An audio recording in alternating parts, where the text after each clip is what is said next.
having a 6-year-old and having a 4-year-old, time flies. I mean, it was just yesterday that you experience like the birth of your kid, and they're 1 and then they're 2, and then all of a sudden I have a son that's going into grade 1 next year, and you know, summers are fleeting, they just kind of disappear. And so, you know, being able to slow things down a little bit and really, really enjoy your time with your kid it's magical. Look at this place, isn't it neat? A badger like me just can't admit defeat. I've got to find a new place, a place where I can survive.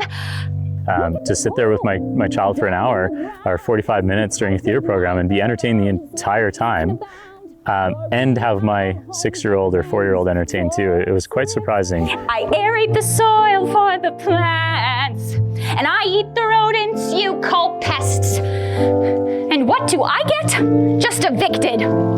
So I'm done. I'll find new habitat. I want to be where the people aren't. I want a land free to roam and thrive in, digging burrows with my, what do you call them? Right, claws. Thank you. You know, entertaining kids about rocks and sediments and erosion is a really, really hard job. And so to watch an interpreter capture the attention of someone who's 4, someone who's 6, someone who's 12, someone who's 30, all at the same time, and do so in a humorous way that entertains each one of them, but also informs each one of them, that's a very unique skill. Who do you think created the Badlands in the first place? Huh? Who created all the Badlands? Well, that's a tricky one. Let's see. What, you silly boy? You think it was Fred with his shovel? No, it was me. I did it.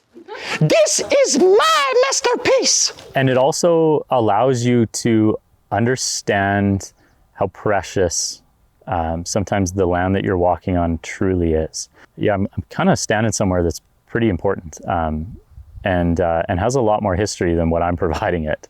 And darling, I was the coolest. I was ice. Part of the Laurentide ice sheet that covered most of Canada.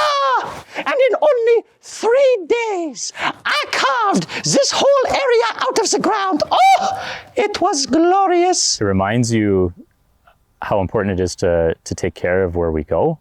It reminds you that, you know, we weren't the first here and we're not going to be the last. So making sure that you allow an area to stay how it needs to. And I don't think you'd always have that perspective if you didn't have somebody to sit and say, you know, this is 70 million years old. It's pretty amazing that we can actually still be here, and here's why. So this is a femur, an upper leg bone from a hadrosaur. Hey Harlow, what is that, sweetie? Tell us, what is that? Fossil. A fossil? You don't have... How big of a dinosaur do you think it was?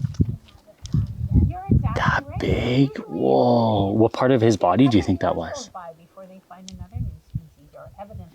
What do you think?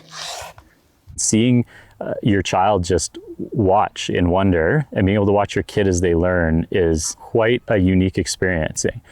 And then being able to go off on a hike and exposing your kid to a landscape that is not typical and not something they've seen before, and then just kind of watching their wonder as they explore it and see it.